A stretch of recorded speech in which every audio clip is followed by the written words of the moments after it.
Hello, good morning to everybody that came kind of early for a Sunday morning. I'm very thrilled to be in this original podcast about design and creativity process in Serbia. This is the first of this kind exhibition organized by Artu, a young Polish production company that collaborates with a lot of different production designers.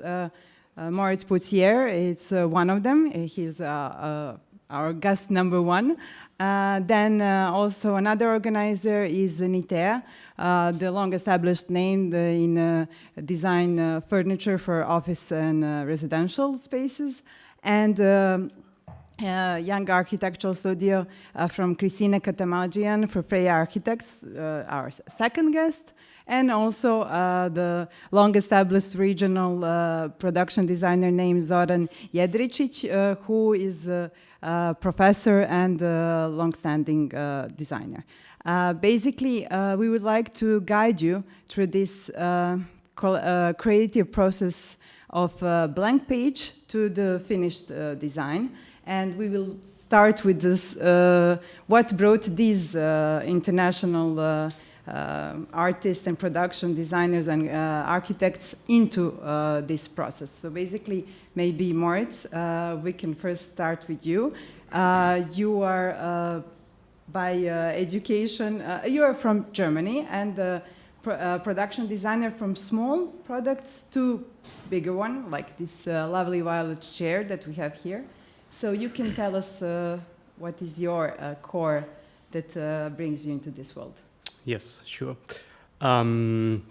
So yes, as you said, we work in the field of product design, industrial design, from small scale, more user-oriented products up to furniture and also interior. And well, for me, it's not a really linear thing that brought me into design. Probably, I guess, it's my background. My grandfather, he was an artist. My mother, interior architect, lifelong. So I kind of grew into this. But yes, after my studies, I didn't have the plan to set up my own studio. But I think two very important internships I did during my studies. One was with Ingo Maurer in Munich, the lighting designer, the famous one, who unfortunately died some years ago. Also internship in London with Matthias Hahn.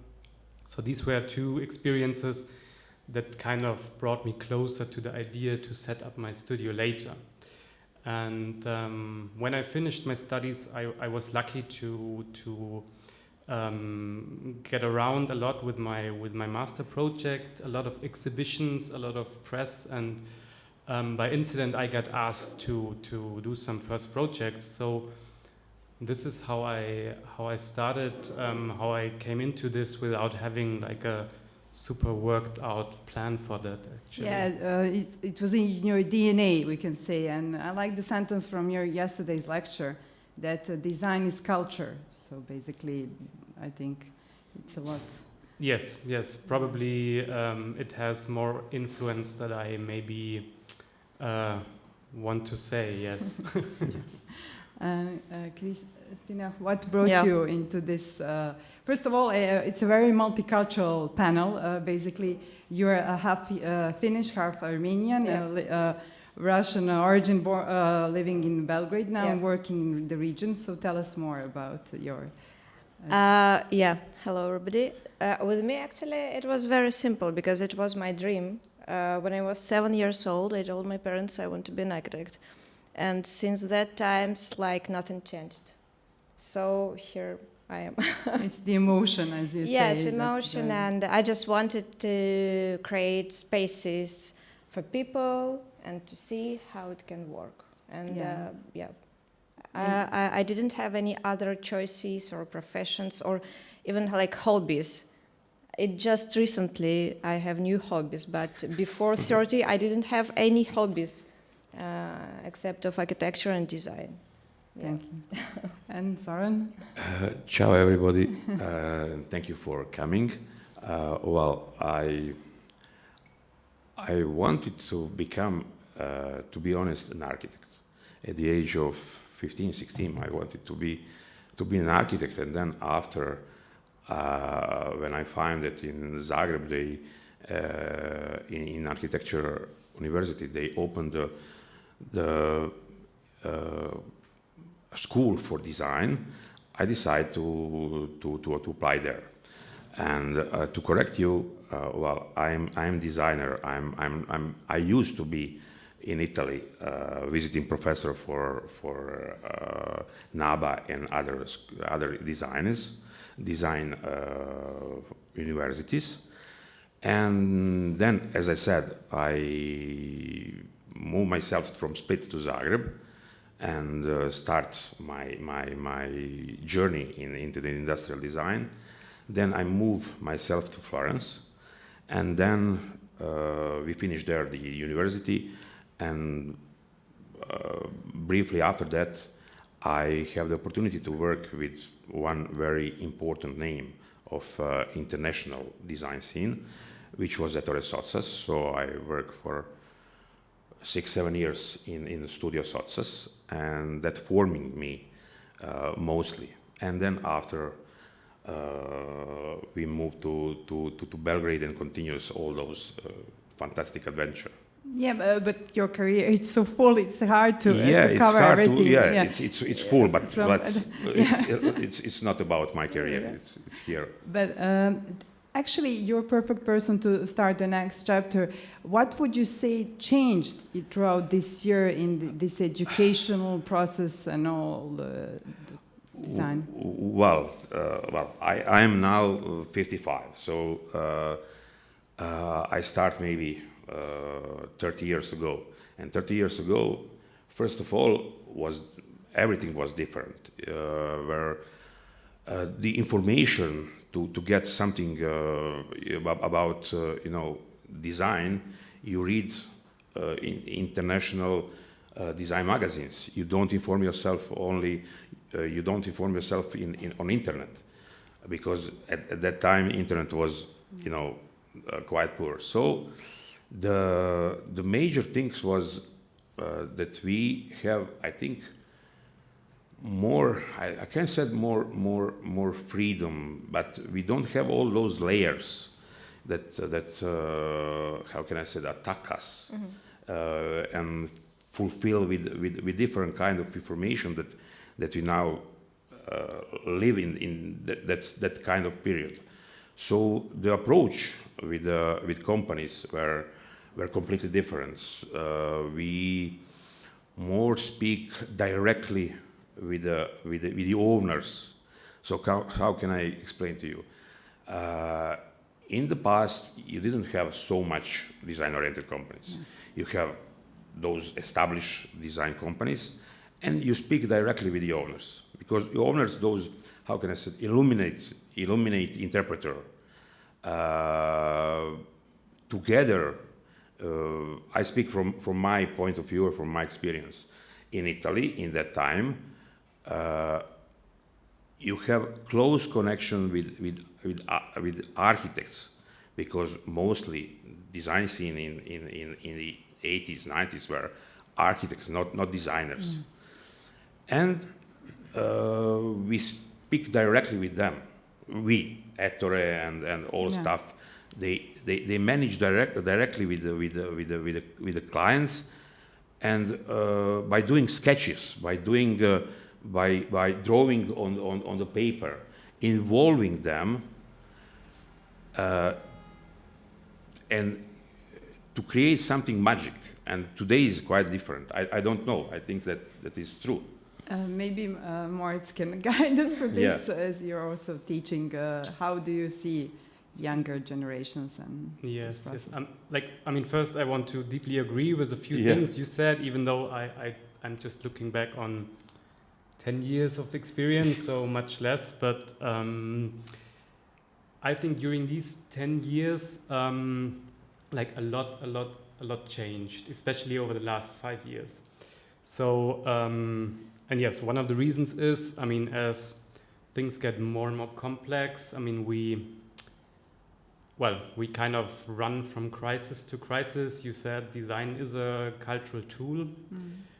We are influenced by this, and I think we all get a lot of information every day. So just the context in which we work on is more complex, and also the questions. So I can see it very well with my students, where I'm teaching at the moment, that the questions that drive them are really different to the time when I did my master's. So there are, I don't know, if it's environmental questions, resources, if it's gender questions, or however. Yeah. So the topics are really different, and this is also why the more input we have, the more complex it gets to answer with a good design. And maybe as a really simple example, so when I was studying, let's say, and I was working on a lighting project,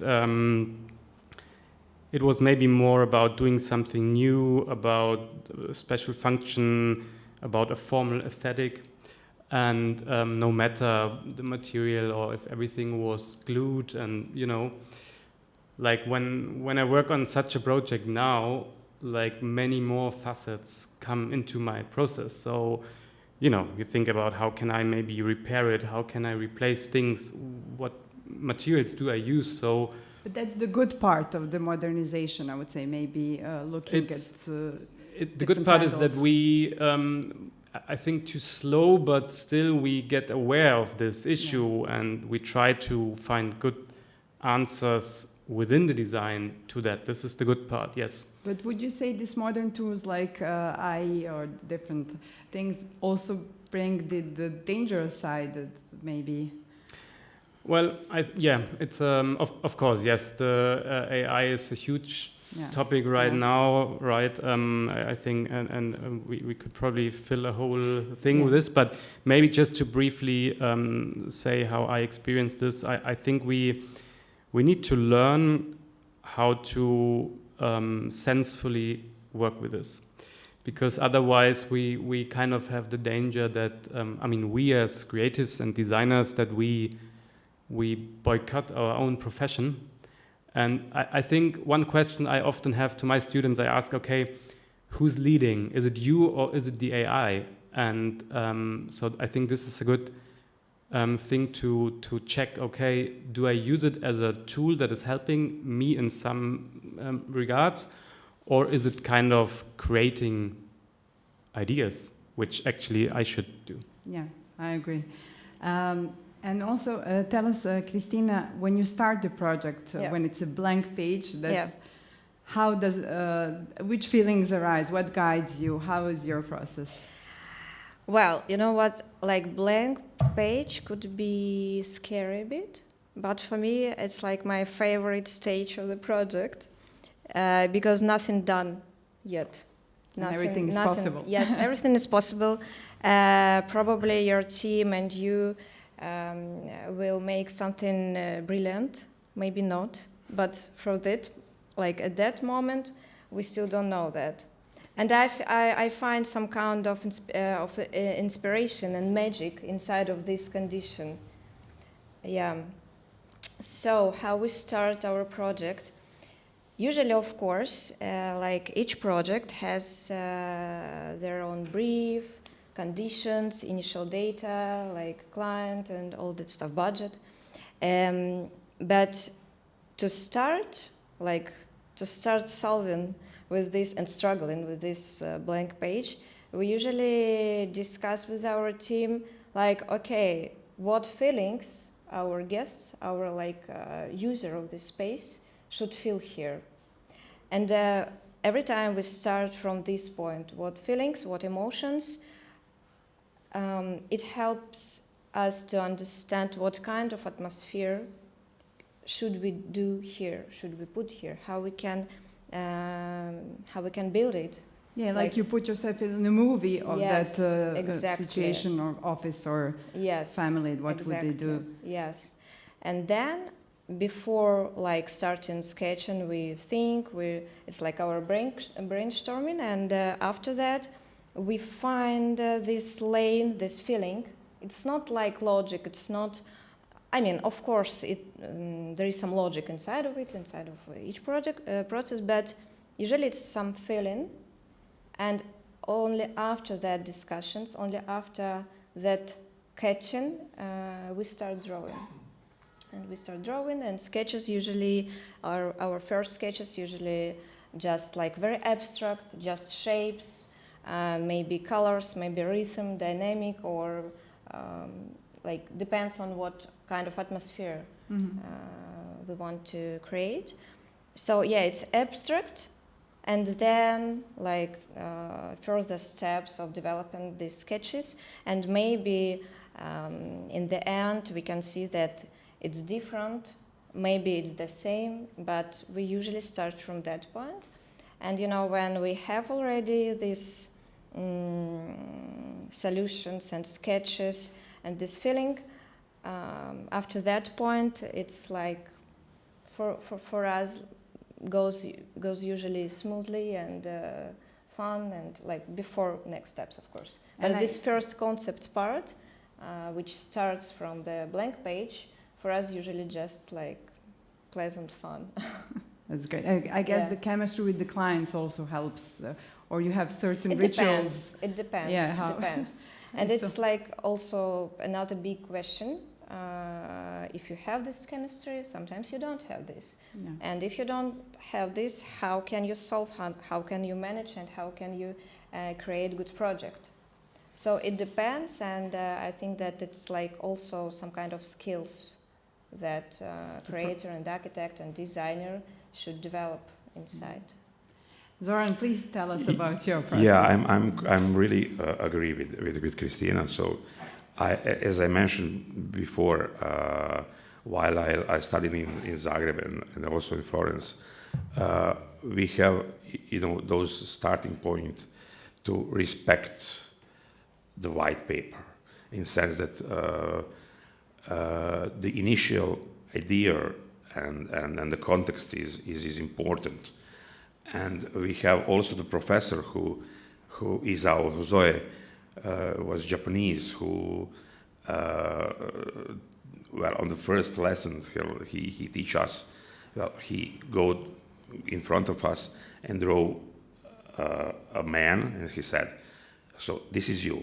And he drew then the funnel, and he said, "Well, the ideas are around us. They fall from the sky, and you need the designer is the person who capture from the sky the ideas. So the ideas are really important, and it's ideas are everywhere, and you need to capture them, and then you need to how can I say to condensate, to synthesize everything, and then to put it on the white paper, just as a basis for developing an idea.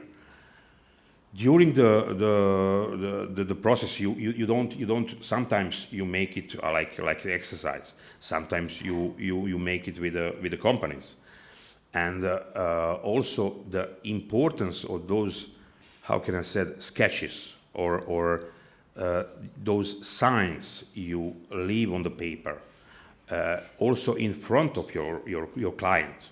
And I said those illuminated interpreter leave you and leave to them the way to be involved and to interpret in simultaneously the idea, and one will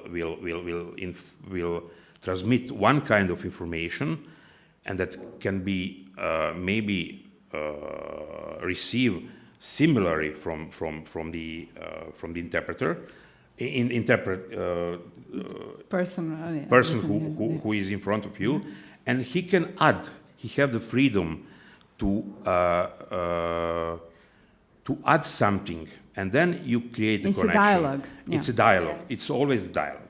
So this is important. And yesterday you mentioned a really important thing. You said it can never be enough of the ideas. So maybe at one point you just kind of stop. Yeah, you need to stop. And of course, you need to to defend your ideas, and by sharing, and also developing together with others. Yeah. But at the end, it's the line you want to transmit, I think. And also, I forgot one important rule in our bureau, that when we're there in front of this blank page, it's forbidden to use Pinterest.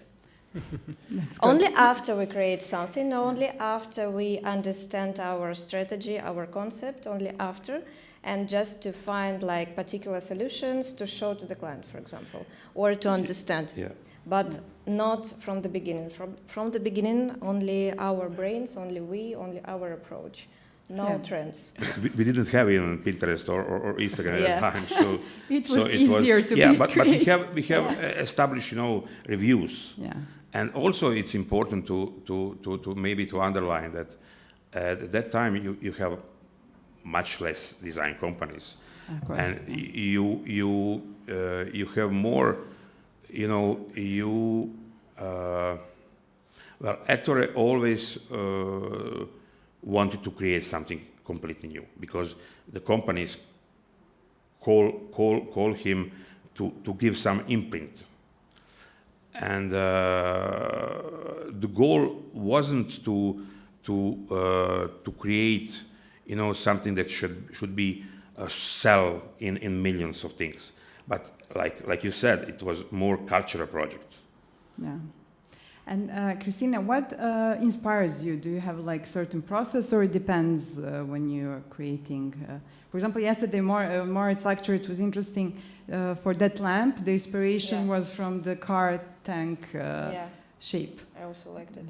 Yeah. So, is it certain moments that you sometimes, like when you're traveling or going to different Horeca or office spaces, and then you see something that inspires you, or it's more from the nature or from I don't know how to it's the most difficult question for me, actually, because when you have this like brain that unfortunately thinks every time 44/7, you can't even filter from what kind of stuff you caught this particular idea. Sometimes I can, from travelings, but it's like not on purpose. It's not my intention. It just like goes like that.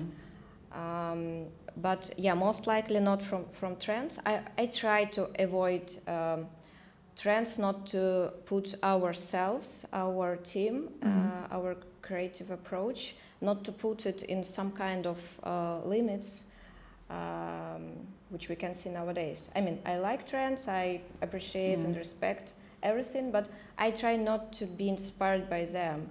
It's very difficult nowadays, but for me, it's like our approach, let's say. Yeah. Do you have a certain technique? Because now, the design industry it's more closer like a fashion. You need to produce more and more, in the sense that the trends are important. It's speeding up. It's speeding up everything. So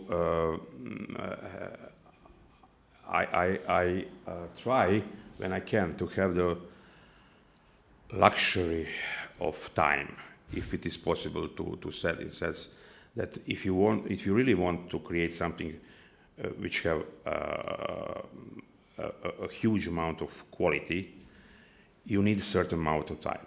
It's like if you want to make a good wine, well, you need to. It's time. You need to turn back. You need to rethinking. You need to at the end, you need to not to add. You need to to go to the essence. And for that, sometimes you and company can be quick, but sometimes you really need a time to make a sedimentation of the idea and to arrive to something which is simple and pure. Moritz, what would you say creativity is for you in 2025? Or how did it change? Well, it's maybe to add to what was just said. I think the most difficult and the most crucial part is mostly to start and to stop. Yeah. So you're having you're having the moment where you need to start, like it was really nice described by you. When you are in the process and you do, things run. So, but then you need to find the exit again, or to decide when something is finished. You know, it's as design is mostly about decisions. Yeah. So I think this blank paper is the difficulty or the fear, or however you call it, is like this starting point, and then also like the finishing point in the end. Completely true. Yeah. But yes, back to your questions about Design 25. So actually, it's a bit with what I started, right? It's just for having so much input. It's sometimes it can feel like a threat. Like overwhelming. Yes. I think the true challenge is to not let it slow you down, not to see it as a threat, but seeing it as a chance, rather to, that we have the chance with like good, senseful and just like design solutions that contribute in a positive way. I would never say it's, we can change the world with that, but we have some tools. You're improving it, definitely, and making... Yeah, improving and just doing relevant things, right? And I think this is something we in the creative industry, we all need to remind how we can use it, and that we use it carefully in this perspective. And I think this is maybe a bit different than, I don't know, like 10, 20 years ago when the design process was often a bit, and I remember some of my professors, they said, okay, as a product designer, there's a problem. Okay, if I fill hot tea in this glass, I burn my hand. So what can you do as a designer? You make, I don't know, like a double layered, or you add a handle, or just more practicality improvement. Yes, maybe. It was really like, okay, this is the problem, do the solution. And I think this logic linear process is not existing in this way anymore, 2025. Yeah, I agree, because we already have a lot of solutions for everything. So it's about nuances, maybe it's about, as you said, the context of whether it's ecological, whether it's solving other issues, not only one. Yes, because it's not about that we need another glass. Exactly. This is not the question anymore so much. Yeah. Just can I turn back about technology as well? Every technology should be used as a tool, as some kind of something that can help you, but you are the controller by your level of consciousness, maybe about it. Yes, well, because from my point of view, in the school, I start with Rapido. Well, and then there was a question: what computer will change, and then we start to design and drawing on computer, and then other technology arrives. So it's always about controlling, and if you can use it as a tool who can help you to be creative and to deeply go to the essence. But technology is also the problem, because, well, the problem at least for me was, if you want to create I don't know, perfect 3D drawings, you need to know 3D software and everything. Amount of time you spend on this maybe don't allow you to develop your idea, which is a problem, at least before. So if you don't know perfectly 3D drawings, those 3D drawings can sometimes cannot help you, because you will think, oh, how can I make this instead of how can I develop my idea? Mm-hmm. So this is also the issue which you need to know, but you need to be multidisciplinary, and you never need to forget the essence of solving problems. It's maybe a bit like this question of who's leading you. Yeah, of course. And if you're not really good in using like a 3D software, the things will look later the way that you can use it. And so this is why it's very important to be good in it, in terms of not letting this decide of how your design looks. Of course. Yeah. And Kristina, what is for you creativity in 2000? Yeah, actually, I'm totally agree with Moritz and Zoran. And I maybe just to add one small, tiny thing, that especially because we have so much stuff around us, so much trends, technologies, everything. For me, like creativity, to be creative, it's like means that to follow your own mind, to trust your authenticity feelings. or individuality. Yes. Not to look at like others, but to try to follow your idea. It could be very frustrating sometimes, but the thing is that if you're a creator, most likely you have to struggle with that kind of frustrations and have to solve it and have to keep going with your own ideas. Excellent. So, yeah. Because we have this very young public, maybe you can give us all like some advice for them, how to guide their careers, either as designers, architects. Moritz, we can start with you. Mm-hmm. Well, I think, but this is more like it's a really personal thing. But I like as we talked about it, like having a free mind can really help to do design. So, some students always say, no, I go to this fair to get inspiration, and I'm sometimes not so sure if this is a good place to go for inspiration. Maybe more for a research, but. So having this moment of having a free mind can be very helpful. But to say it more practical, maybe because it's not so long ago that I graduated. I mean, 10 years is 10 years, but still I remember very well. I think one of the most important things was to try to go out with your ideas, and because you need to make yourself visible in any way, otherwise no one knows that you are maybe doing good things. And it can be exhibitions, it can be like applying for. There are many design awards. You can try to use the press. So there are many formats that can be really helpful. So go out with your ideas, publish it. Don't be afraid to communicate. Yes, that's it. And talk to people.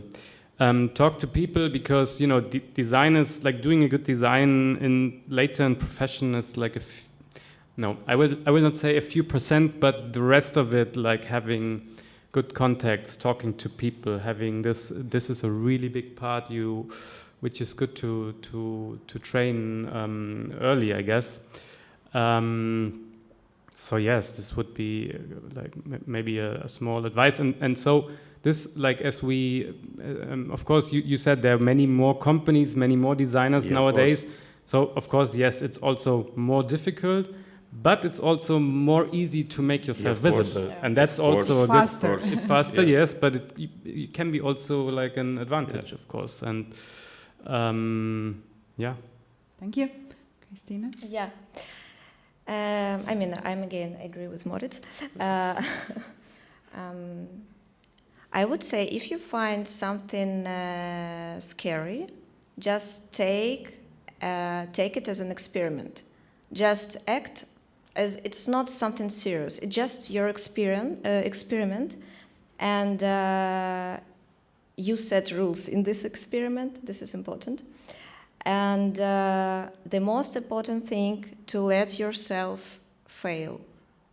So, I mean, out of failing, you can learn even more than out of some successful result. Always. So it helped me to. I mean, when I opened Freya, I didn't have anything resources. I just had my experience, but it was a bit scary at times. But after the discussions with myself, I found this way. Kristina is just an experiment, and if you fail, you go work with some guys. It's just an experiment, and I can just recommend this. And I think it's excellent mental technique. Yeah, thank you. Please, Zoran. Well, I think that I try to be short. Well, I maybe recommend them to learning by doing, and I will turn back on the first lesson of Professor Izao Zoe, who put us, all of us, on his bench, and we go on his bench, and he said, "Jump." Really? Yeah, jump. And you need to feel free. You need to be hungry. You need to. It's your decision. So you are the owner of your destiny. And we always. In university, and also when I was visiting professor in Italy, we always stimulate students to make international competitions, because this is the way how you can no matter if you are, I don't know, in Japan or in Italy or in, I don't know, other countries, you try to do your best, maybe not by production. But it's international competition where you can have a certain amount of publication, of experience by doing everything in collective. So I will say jump. Nice. Yeah, excellent. It's a good one. Yeah. Tomorrow my team will jump. Sorry. No, jump from.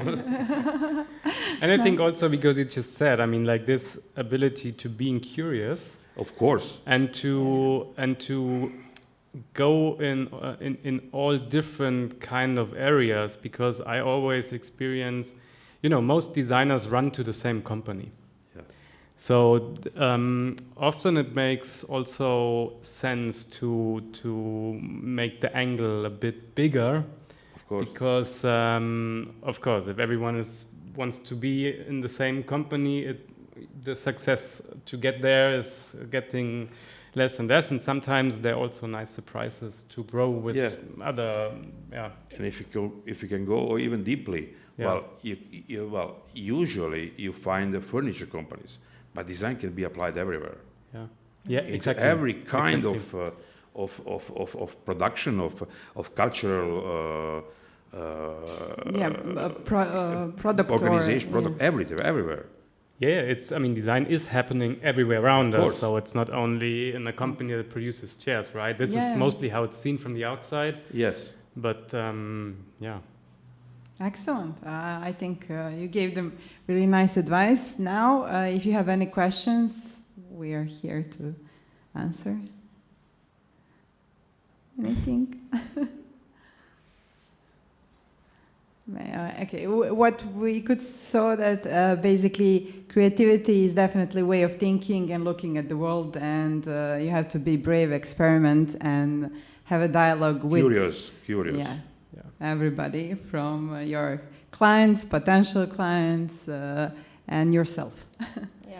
Thank you once again for joining us. It was a pleasure. Thank you, guys. Thank you.